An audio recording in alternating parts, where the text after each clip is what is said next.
کیا ہے سعدیہ افضال صاحبہ نے، سینئر اینکر پرسن ہیں، تجزیہ کار ہیں۔ بہت شکریہ سعدیہ آپ کے وقت کے لیے۔ ابھی تازہ ٹویٹ کیا ہے D G I S P R کی جانب سے اور کہا گیا ہے کہ میر حاصل بزنجو نے جو ملک کے اہم ادارے پر اور اس کے سربراہ پر الزامات لگائے ہیں وہ انتہائی بے بنیاد ہیں، اور اس قسم کے رویے جو ہیں جمہوریت کے عمل کو کسی طور بھی اس کی خدمت نہیں بلکہ اس کو بدنام کرنے کے مترادف ہیں۔ آپ کیا کہیے گا اس پر؟ دیکھیے بالکل میں نے یہ ٹویٹ بھی دیکھا ہے، اور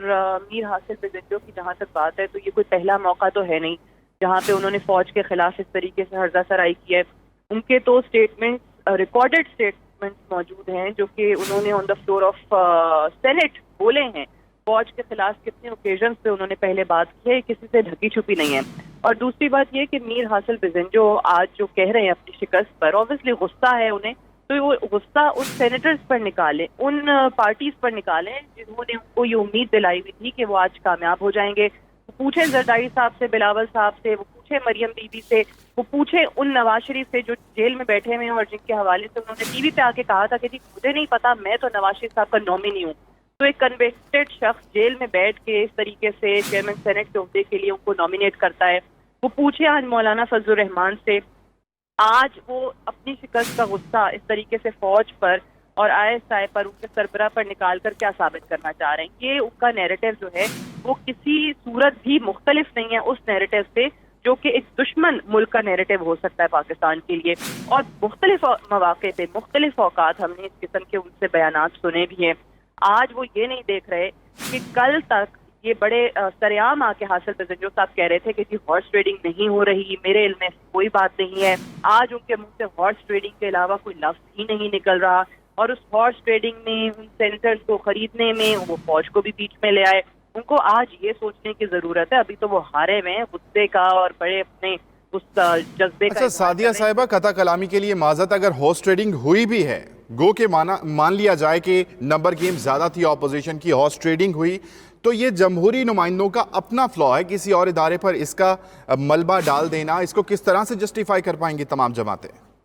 بالکل صحیح کہہ رہے ہیں، میں بھی یہی بات کرنے لگی تھی کہ دیکھیں اس پہ دو چیزیں ایک تو سامنے رکھیں۔ ایک آپ دیکھیں، لوگ اپوزیشن کے بھی جو سینیٹرز تھے وہ صادق سنجرانی سے تنگ نہیں تھے، صادق سنجرانی کی تعریف کیا کرتے تھے بطور چیئرمین سینٹ۔ وہ کہتے تھے کہ جی ہمیں بلا لیتے ہیں، سن لیتے ہیں، ہم سے ملاقات کر لیتے ہیں، ٹائم دے دیتے ہیں۔ اور دوسرا یہ بھی یاد رکھیں کہ چیئرمین سینٹ صدر مملکت کی ایبسنس میں پریزیڈنٹ ہوتا ہے، قائم مقام پریزیڈنٹ جب بھی یہ بنتے تھے، جب بھی ان کے پاس ایوان صدر آتا تھا، یہ ایوان صدر میں سینیٹرز کو بلاتے تھے، اپوزیشن کے سینیٹرز کو بلاتے تھے، وہاں ان کے مسائل سنتے تھے، وہاں ان کے کام کروایا کرتے تھے۔ تو صادق سنجرانی پہ انڈیویجولز کی حد تک بالکل بھی کسی کو کوئی مسئلہ نہیں تھا۔ دوسری چیز یہ کہ دوسری طرف آپ نے کینڈیڈیٹ وہ کھڑا کر دیا جو کہ میر حاصل بزنجو ہے، جن کے سٹیٹمنٹ میں بار بار کہہ رہی ہوں کہ سینیٹرز نے کیا سنے نہیں ہیں، سینٹ میں کیا موجود وہ ریکارڈڈ سٹیٹمنٹس ان کے نہیں ہیں، جب وہ فوج کو اور ملک کے خلاف اس بیانیے کو پروان چڑھایا کرتے تھے جو کہ دشمن ممالک کا ہو سکتا ہے۔ تو کیا وہ سینیٹرز جو بیٹھے ہوئے ہیں جنہوں نے آج ان کے حق میں ووٹ نہیں دیا ہے، وہ ان کے اس بیانات کو نہیں سنتے تھے؟ کیا کوئی بھی محب وطن سینیٹر، کوئی بھی محب وطن پارلیمنٹیرین یا کوئی بھی عام پاکستانی ان بیانات کو اس طریقے سے برداشت کر سکتا ہے جو کہ میر حاصل بزنجو کا ایک نیریٹو رہا ہے؟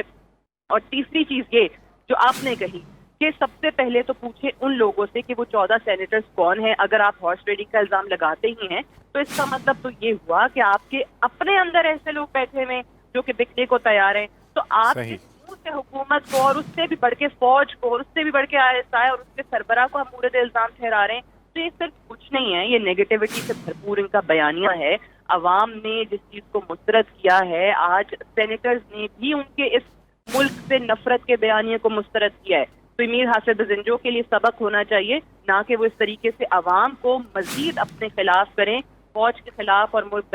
کے خلاف ایک بیانیے کو پروان چڑھا کر۔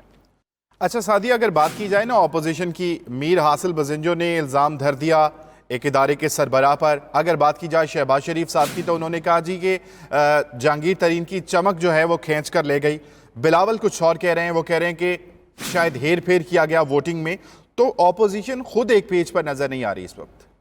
لیکن بالکل بھی اپوزیشن ایک پیج پر نہیں ہے۔ یہی بلاول بھٹو زرداری جب پہلے سنجرانی صاحب چیئرمین سینٹ منتخب ہوئے تھے تو کیسے ان کو مٹھائیاں کھلا رہے تھے، کیسے ان کے ساتھ کھڑے ہو کر یہ کہہ رہے تھے کہ آج ہمارا جو کینڈیڈیٹ ہے وہ جیت گیا ہے، آج پیپلز پارٹی کی فتح ہو گئی ہے۔ اس وقت ایوان کے اندر یہ بھٹو کے نعرے گونج رہے تھے، تو آج وہی سنجرانی کیوں آپ کو برا لگنے لگ گیا؟ صرف اور صرف اس لیے کہ آپ نے پاور پالیٹکس کھیلنی ہے، آپ کو اس شخص سے جو عہدے پر بیٹھا ہے اس سے کوئی مسئلہ نہیں ہے۔ آپ یہ نہیں دیکھ رہے کہ سینٹ کا کام رکے گا، آپ یہ نہیں دیکھ رہے کہ یہ ایوان بالا ہے، اس کے وقار کا تھوڑا خیال کر لیں۔ مانا کہ آپ کو حق حاصل ہے، یہ تحریک عدم اعتماد لانے کا آپ کا حق ہے،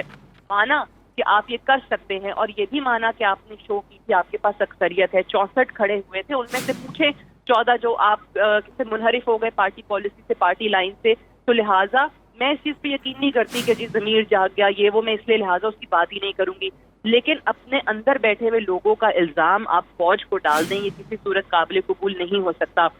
کیا یہی پیپلز پارٹی نون لیگ کے خلاف ہو کر، بلاول کا اسٹیٹمنٹ ذہن میں رکھیں چیئرمین سینٹ کے منتخب ہونے پر، جب انہوں نے کہا تھا کہ ضیاء کا اوپننگ بیٹسمین جو ہے وہ آج ہار گیا ہے، تو آج ایسا کیا بدل گیا کہ پیپلز پارٹی اسی نون لیگ کے ساتھ بیٹھی ہے؟ کچھ نہیں بدلا، صرف ایک چیز بدلی ہے، وہ یہ کہ ان کی لیڈرشپ پہ آج مقدمات چل رہے ہیں، وہ یہ کہ ان کے خلاف کیسز آ گئے، اور اب ان کو اکٹھا ہونے کی ضرورت اس لیے پیش آ رہی ہے کیونکہ ان کو لگ رہا ہے کہ باری باری کر کے اس طریقے سے تو ہم سب سزائیں پاتے جائیں گے اور سب جیل بھگتتے جائیں گے۔ آپ کو مولانا فضل الرحمان کا وہ بیان یاد نہیں ہے جب وہ کہتے تھے اپوزیشن کو کہ کب اکٹھے ہوگے، جب سب جیلوں میں چلے جاؤ گے تب اکٹھے ہوگے، تب ہوش کے ناخن لوگے؟ تو مولانا فضل الرحمان صاحب تو ایک ہارے ہوئے شخص کا جو کردار ہوتا ہے وہ ادا کر رہے ہیں۔ انہوں نے کوشش ضرور کی کہ جناب بیٹھ جائیں سارے اپوزیشن، اور یہ تجویز بھی آپ کو یاد ہوگا کہ اے پی سی میں جب سامنے آئی تھی، سب سے پہلے اے این پی نے فلوٹ کیا تھا یہ آئیڈیا کہ بھئی ہم تو تب یقین کریں گے جب آپ چیئرمین سینٹ کو ہٹائیں گے۔ مولانا صاحب اس سے بڑھ کے بہت ساری چیزیں چاہ رہے تھے، تو مولانا صاحب کا مقصد کچھ اور نہیں تھا، وہ ایک پنجابی کی مثال ہے کہ نہ کھیڈاں گے نہ کھیڈن دیاں گے۔ تو مولانا صاحب صرف اور صرف یہ چاہ رہے تھے کہ جو چل رہا ہے سسٹم، کیونکہ عمران خان اس کرسی پہ آ کے بیٹھ گیا ہے، کیونکہ عمران خان وزیر اعظم ہے، کیونکہ اس کی جماعت کی حکومت ہے، تو لہٰذا میں اگر حکومت میں نہیں ہوں تو یہ بھی حکومت کیوں کریں، ان کا بھی یہ سارے کا سارا اقتدار جو ہے وہ کسی صورت ختم ہو۔ آج میں آپ کو بڑے دعوے سے کہتی ہوں کہ اگر وزیر اعظم عمران خان مولانا فضل الرحمان کو اپنے ساتھ اقتدار میں کوئی چھوٹا سا بھی عہدہ دے دیں، کشمیر کمیٹی کا چیئرمین تو چلیں بہت بڑی بات ہے، بالکل چھوٹا سا، کوئی بھی چھوٹا سا حکومتی عہدہ دے دیں، میں دیکھتی ہوں کہ مولانا صاحب جو ہیں وہ کل کو یہ دھمکیاں کہاں دیتے ہیں۔ ان کا یہ جو لانگ مارچ اور اسلام آباد لاک ڈاؤن کا پلان ہے اور سڑکوں پر آنا ہے اور حکومت کو گرانا ہے، اسلام آباد دفتر بیٹھے رہیں گے جب تک حکومت ریزائن نہیں کرتی، یہ سب کی سب چیزیں آپ کو ہوا ہوتی نظر آئیں گی کہ صرف اور صرف اقتدار کی جنگ ہے۔ آج انہوں نے کوشش کی اور بری طرح ناکام ہوئی ہے، بہت بری طرح ناکام ہوئی ہے۔ جیسے انہوں نے بجٹ میں دعویٰ کیا تھا